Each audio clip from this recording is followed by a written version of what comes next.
Segundo libro de Samuel, capítulo 12. Dios expone y juzga el pecado de David. En el capítulo anterior se relata la forma en que David pecó de adulterio y la forma en cómo ese pecado pues llevó a David a cometer otros pecados hasta cometer el homicidio de uno de los hombres más fieles a Israel, Urías, porque el móvil de dicho homicidio fue que David había tomado a la mujer de Urías y por ese pecado la ley de Dios prescribía que ambos debían morir. Así es de que David estaba preocupado por esto. De acuerdo a la ley, tanto Betsabé como David tenían que morir. Bueno, en este capítulo vamos a confirmar lo que también analizamos en el capítulo anterior, ya que vamos a ver que el profeta Natán, enviado por Dios, habló con David y le habló en parábola acerca del pecado que había cometido David. Sin embargo, vamos a ver que David estaba cegado, se encontraba cegado. Él no entendía que el caso de la parábola que usó el profeta era una referencia específica al pecado que había cometido David. Pero David no lo entendió y esto, ¿qué nos muestra a nosotros? ¿Tú qué aprendes? ¿Qué vas a aprender de esto? Bueno, que cuando nosotros encubrimos nuestro pecado en lugar de arrepentirnos delante de Dios, el pecado cumple la función de cegarnos y nos quita el discernimiento espiritual para poder hacer diferencia entre lo bueno y lo malo. Nos impide ver incluso cuando nuestro pecado ha sido expuesto por el Señor. Podemos incluso no verlo. Fíjense, vamos a leer desde el versículo 1. El Señor envió a Natán a David y viniendo a él le dijo, había dos hombres en una ciudad, el uno rico y el otro pobre. El rico tenía numerosas ovejas y vacas, pero el pobre no tenía más que una sola corderita, que él había comprado y criado y que había crecido con él. Y con sus hijos juntamente, comiendo de su bocado y bebiendo de su vaso y durmiendo en su seno, y la tenía como una hija. Y vino uno de camino al hombre rico, y éste no quiso tomar de sus ovejas y de sus vacas para guisar para el caminante que había venido a él, sino que tomó la oveja de aquel hombre pobre y la preparó para aquel que había venido a él. Entonces se encendió el furor de David en gran manera contra aquel hombre y dijo a Natán, vive el Señor, que el que tal hizo es digno de muerte y debe pagar la cordera con 4 tantos porque hizo tal cosa y no tuvo misericordia. Fíjense bien, para cuando el profeta Natán fue enviado por Dios, el hijo de David que tuvo con Betsabé, pues ya había nacido y bueno, el profeta le habló a David a través de esta parábola. Entonces, fíjense bien qué interesante. Recordemos que David como rey, entre las diversas facultades que él ejercía como rey, pues era dirimir controversias, resolver conflictos que se le presentaban entre las personas del pueblo. Es decir, que David emitía un juicio entre el pueblo. Así es de que el profeta Natán le expuso a David un caso para que David diese su juicio al respecto. Qué impresionante la injusticia del rico en el caso que presentó Natán a través de la parábola. Claramente reflejó una injusticia porque el rico había actuado con avaricia, con injusticia, sin compasión. Y en el caso específico, pues no había justificación alguna al grado de que David mismo se enfureció mucho por la conducta de aquel rico. Hasta este momento, David, vemos que el pecado de David que él guardaba en su corazón no le permitió identificarse con el caso que estaba presentando el profeta. David emitió un juicio al respecto sin darse cuenta que ese juicio que estaba emitiendo era para su propia causa y sentenció que el rico debía pagar al pobre en con 4 ovejas, porque bueno, es que esto era un mandamiento. Éxodo capítulo 22, verso 1 dice, cuando alguno hurtare buey u oveja y lo degollare o vendiere, por aquel buey pagará 5 bueyes y por aquella oveja 4 ovejas. Por esa razón David, citando la ley de Moisés, dijo que debía pagar cuatro veces 4 ovejas al hombre pobre.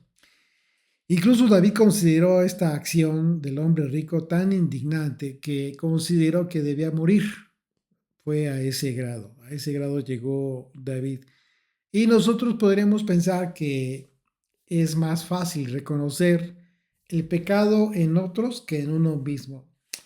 Sin embargo, aunque esto es así, porque pues es muy común que sea así, el principio que nosotros aprendemos es aún más profundo y más poderoso, porque no hablamos de una simple actitud de no ver nuestro pecado, sino que aprendemos que la actitud de encubrir nuestro pecado, esa acción de no reconocer, de no confesar y no arrepentirnos de nuestro pecado, genera una insensibilidad espiritual que nos va a impedir que tengamos discernimiento para advertir cuando las circunstancias que se nos presentan nos delatan a nosotros mismos, y esto es lo verdaderamente peligroso. La insensibilidad que viene a nosotros por causa de no confesar nuestro pecado y no arrepentirnos delante de Dios. Por ello, reconocer nuestro pecado de inmediato, así mismo, pues arrepentirnos de ese pecado, solamente es en nuestro propio beneficio. David, al reconocer la injusticia en la acción de aquel hombre rico, se colocó en la posición exacta para recibir el mensaje de Dios. Justo en ese momento ya estaba, eso fue el propósito del profeta, que David se colocara en el justo momento de haber emitido esa sentencia para entonces recibir el juicio de Dios. Impresionante. Verso 7. Entonces dijo Natán a David, tú eres aquel hombre. Imagínense la cara de David. Tú eres aquel hombre. Así ha dicho el Señor Dios de Israel. Yo te ungí por rey sobre Israel y te libré de la mano de Saúl y te di la casa de tu Señor y las mujeres de tu Señor en tu seno. Además te di la casa de Israel y de Judá. Y si esto fuera poco, te habría añadido mucho más. Imagínense estas palabras de parte del Señor. En el mensaje del profeta Natán vemos que Dios emitió un juicio con tal soberanía sobre David. ¿Por qué? Bueno, porque Dios consideraba a David un hijo.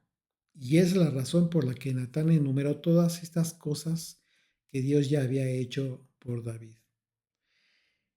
Y hay que hacer una observación en esto que en esta expresión del profeta, porque el que Dios se muestre como el dador de las mujeres de Saúl, así como se describe, no se debe tomar como si en un momento dado se, se hablara de que Dios justificara la poligamia en la que cayó David. No es en ese sentido, sino en el sentido de una afirmación de paternidad divina, ¿sí?, sobre la vida de David, una afirmación de que todo lo que David poseía, de manera general, todo lo que poseía, todo lo que él tenía, Dios lo había permitido que lo tuviera David. De hecho, no hay evidencia en la escritura de que David haya tomado a las mujeres de Saúl para sí.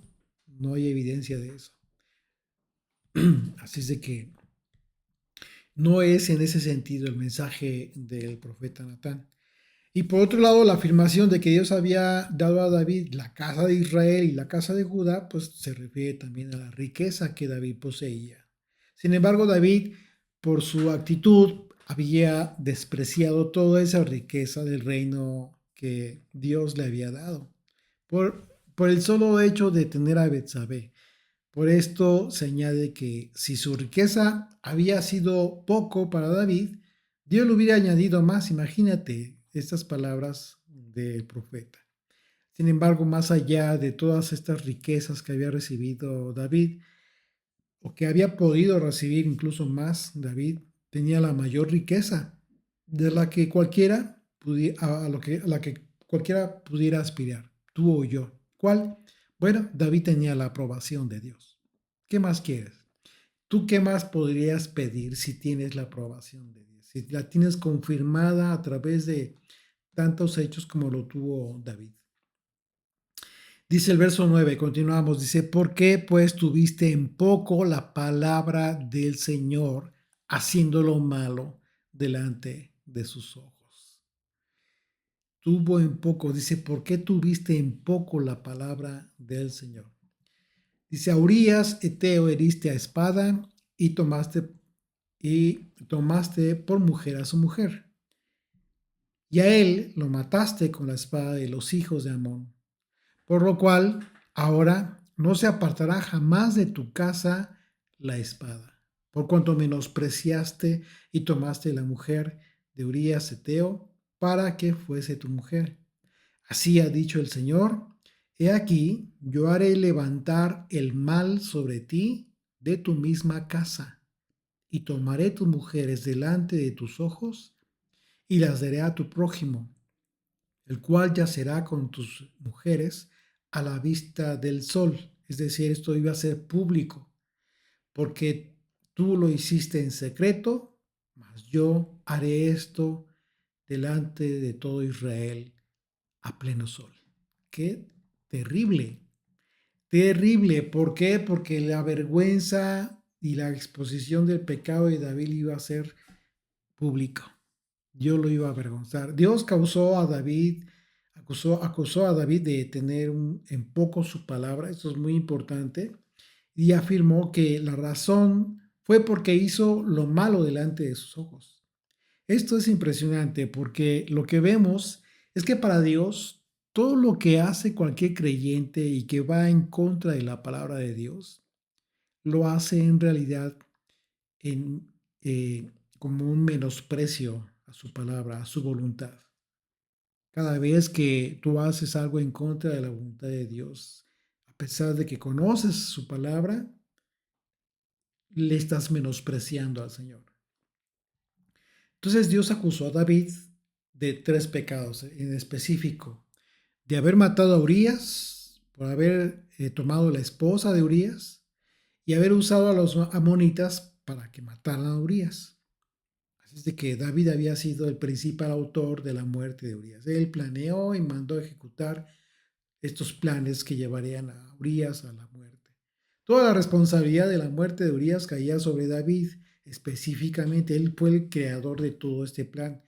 David además había cometido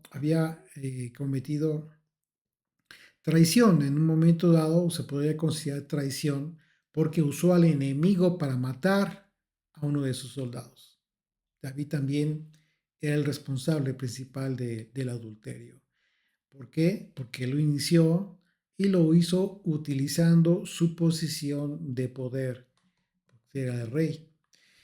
Dice el verso 10, por lo tanto, dice, por lo cual ahora no se apartará jamás de tu casa la espada, por cuanto menospreciaste y tomaste la mujer de Urías Eteo para que fuese tu mujer. Así ha dicho el Señor.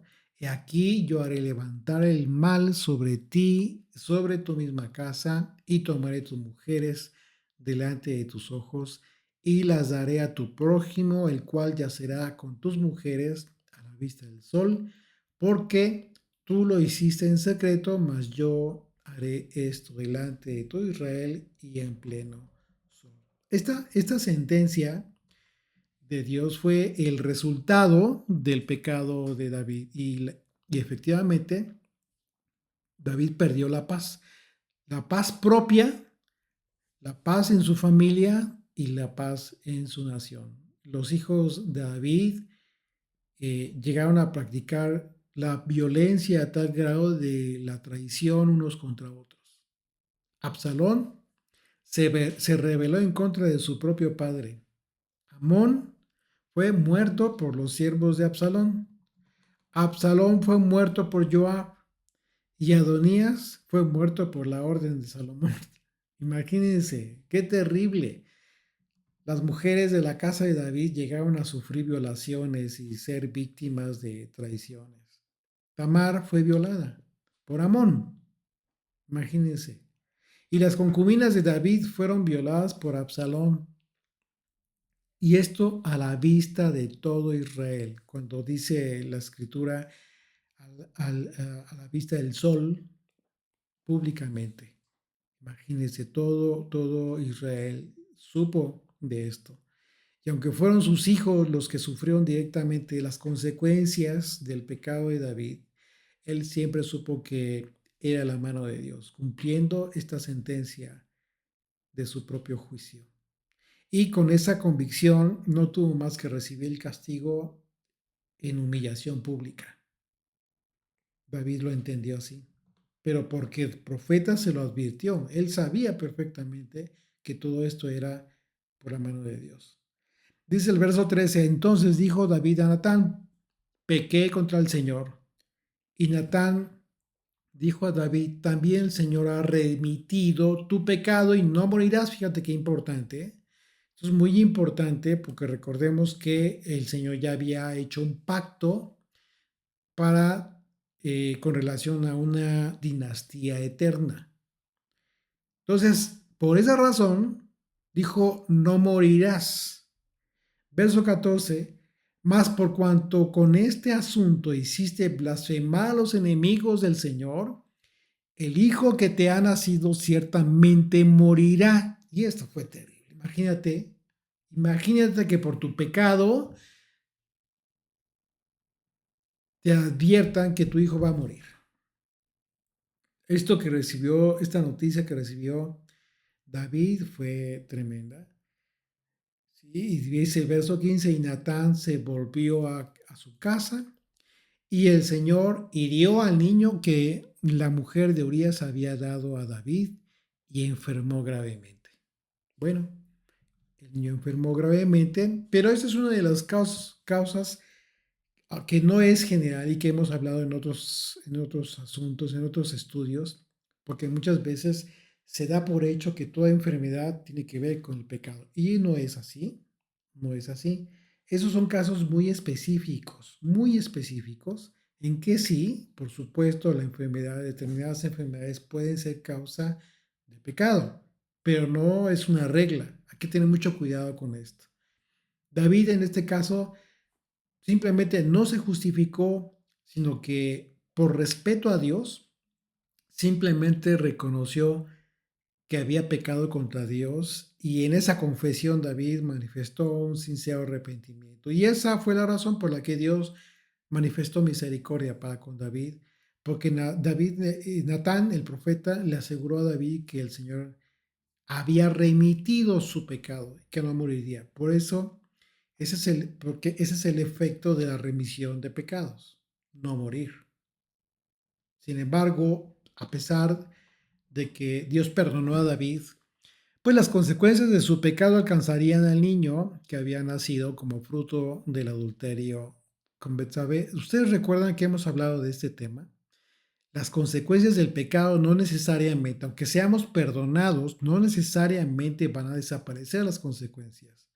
Muchas veces, dependiendo del pecado que hayamos cometido, va a haber consecuencias, pero no significa que Dios no te haya perdonado. Hay que entender esto. El haber sido haber sido tenido perdón de nuestros pecados, tiene el propósito de no permanecer para muerte eterna. Ese es el punto del perdón de nuestros pecados. Pero en esta vida física, las cosas que hayamos hecho y que generen consecuencias, pues van a estar las consecuencias, no van a desaparecer.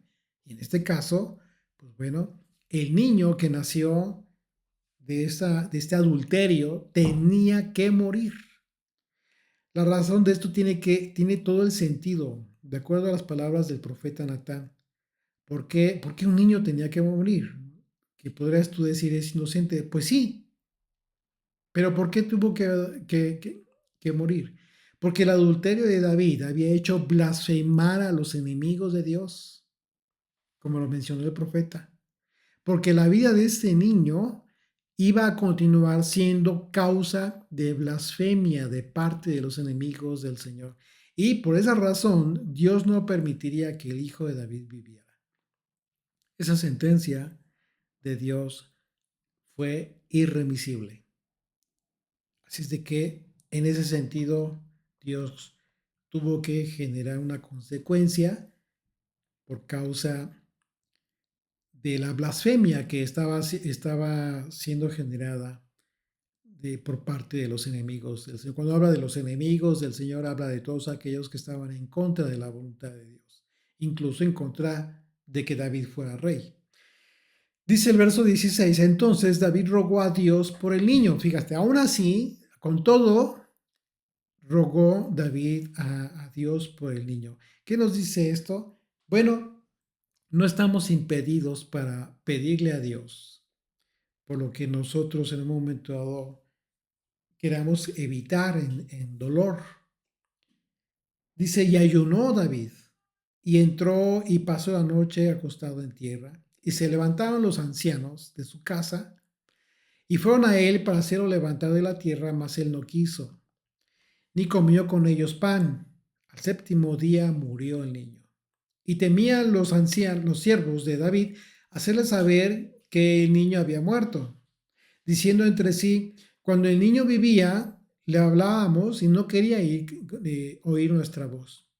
¿Cuánto más se afligirá si le decimos que el niño ha muerto? Ellos estaban preocupados, ¿no? Dice el verso 19, más David, viendo a sus siervos hablar entre sí, entendió que el niño había muerto. Por lo que dijo David a sus siervos, ¿ha muerto el niño? Y ellos respondieron, ha muerto.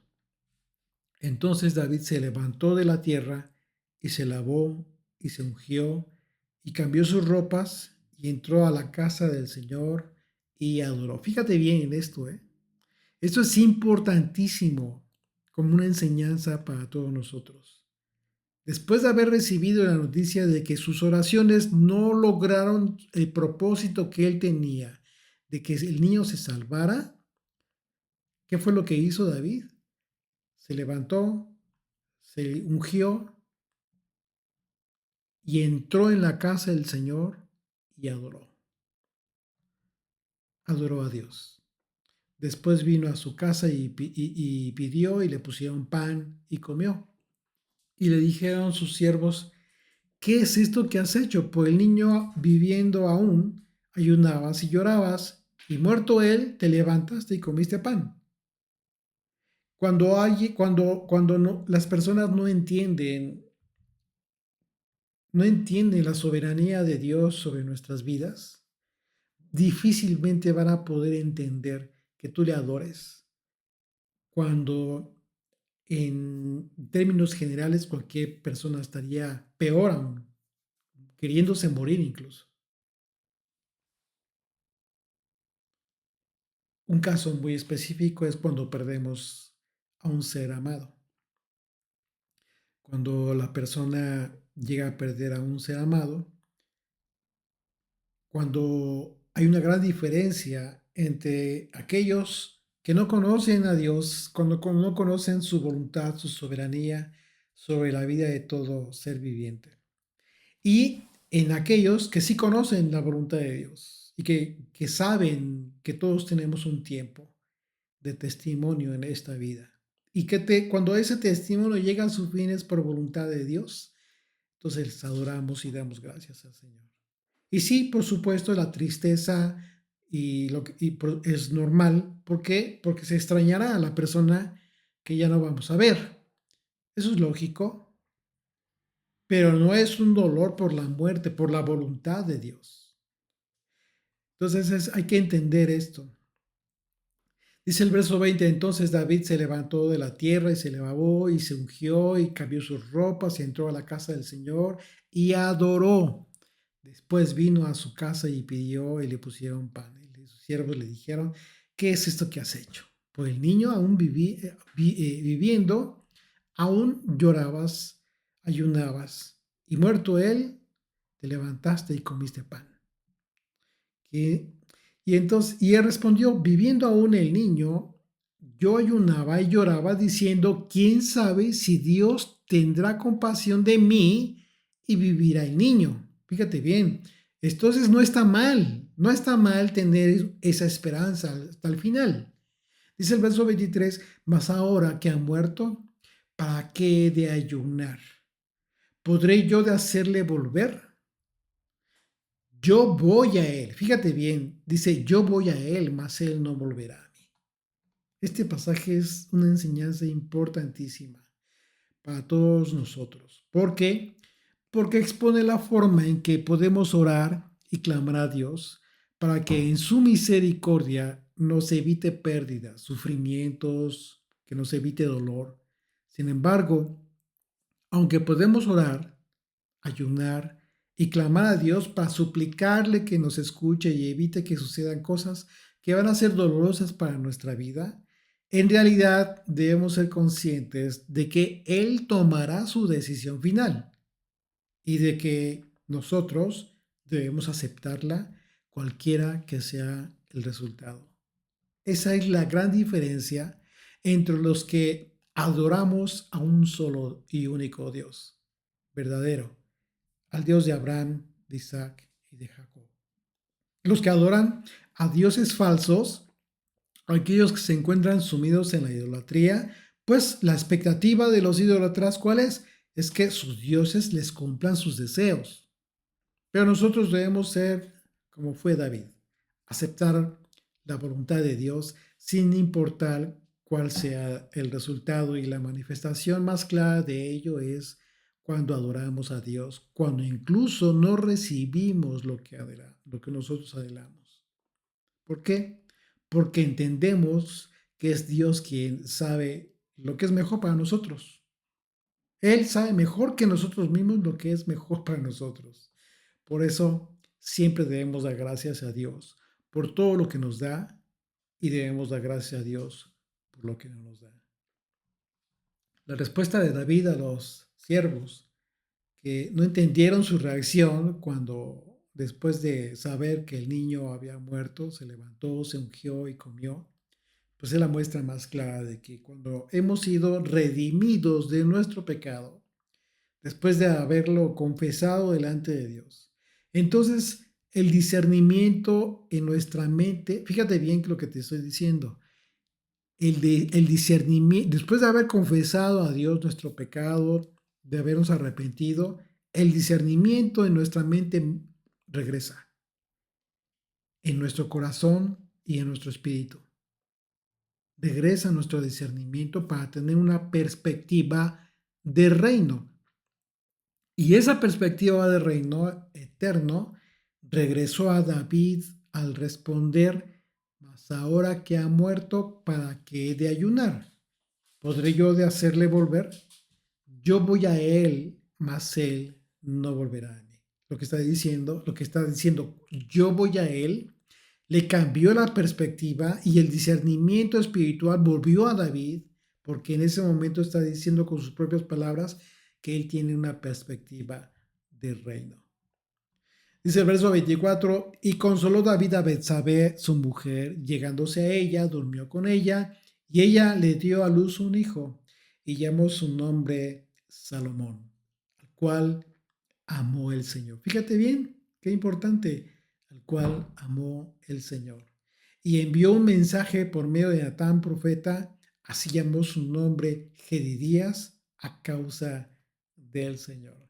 Qué importante. El nombre Salomón en el hebreo es la palabra Shlomo y deriva de la palabra Shalom, que, como ustedes ya saben, se traduce de diversas formas, de diferentes palabras, como paz, prosperidad, bueno, completo, salvo, victorioso. Esto es muy importante porque el nombre de este hijo representó para David una restauración en su relación con Dios. ¿Por qué? Porque ese niño recibió la confirmación incluso del amor de Dios a través del profeta Natán, quien le dijo a David que su nombre sería Jedidías, un nombre que significa amado de Yah. Dice el verso 26, Joab peleaba, fíjate bien, entonces que aquí todo este asunto de Betsabé, la escritura hizo una especie de paréntesis para detallar todo lo que sucedió con David, su desvío, su debilidad en la que cayó, su pecado y su restauración. Pero entonces, ¿qué sucedía? Pues que continuaba la guerra, no había concluido. ¿Sí? En esta guerra en la que murió Urias. Y entonces aquí a partir del verso 26 se retoma el acontecimiento de la guerra y dice, Joab peleaba contra Rabá de los hijos de Amón y tomó la ciudad real. Entonces envió Joab mensajeros a David diciendo, yo he puesto sitio a Rabá y he tomado la ciudad de las aguas. Reúne pues ahora al pueblo que queda y acampa contra la ciudad y tómala. No sea que tome yo la ciudad y sea llamada de mi nombre. Fíjense bien lo que le está diciendo aquí. No quiero ser yo quien la tome para que no se adjudique a mí la victoria. Dice, y juntando David a todo el pueblo, fue contra Rabá y combatió contra ella y la tomó. Y quitó la corona de la cabeza de su rey, el cual pesaba un talento de oro. Esto es aproximadamente 34 kilos. Y tenía piedras preciosas y fue puesta sobre la cabeza de David, imagínense.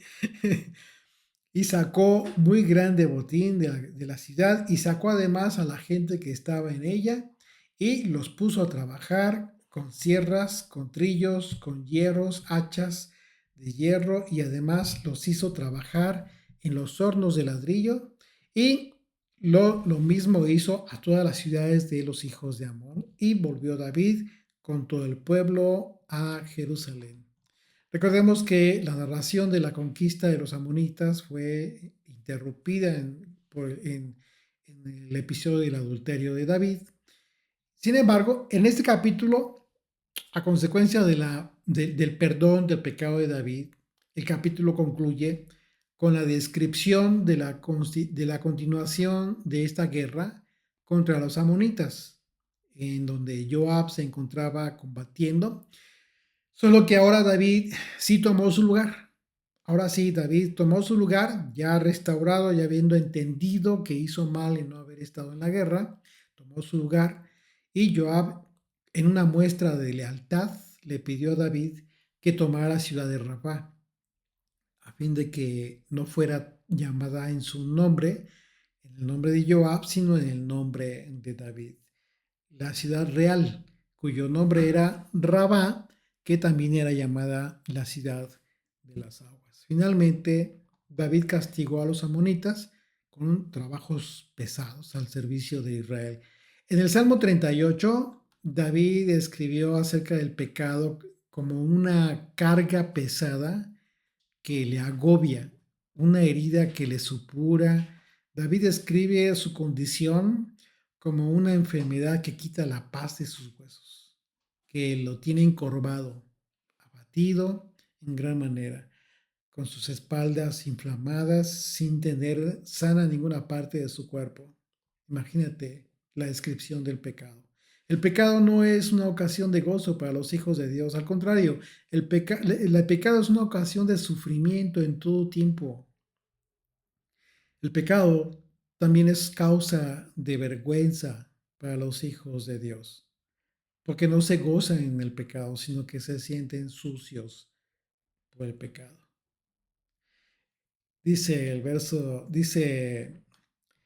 Salmo 38, vamos a leer del 1 al 8. Dice el Señor Dios, no me avergüences en tu furor, no me castigues en tu ira, porque tus saetas cayeron sobre mí y sobre mí ha descendido tu mano. Nada hay sano en mi carne a causa de tu ira, ni hay paz en mis huesos a causa de mi pecado, porque mis iniquidades se han agravado sobre mi cabeza, como carga pesada se ha agravado sobre mí. Hieden y supuran mis llagas a causa de mi locura. Estoy encorvado, estoy humillado en gran manera. Ando enlutado todo el día, porque mis lomos están llenos de ardor y nada hay sano en mi carne. Estoy debilitado y molido en gran manera. Gimo a causa de la conmoción de mi corazón. Que cada vez que nosotros caigamos en pecado, por descuido, por ignorancia, por rebelión quizás, tengamos la oportunidad, porque siempre nos la da el Señor, la oportunidad de decidir con atino y arrepentirnos, sabiendo y teniendo consciente el hecho de que el pecado en nuestras vidas siempre va a hacer que nuestras vidas sean cada vez más miserables. Y no hay como vivir nuestras vidas en absoluta libertad, en paz y en comunión delante de nuestro Señor. Amén.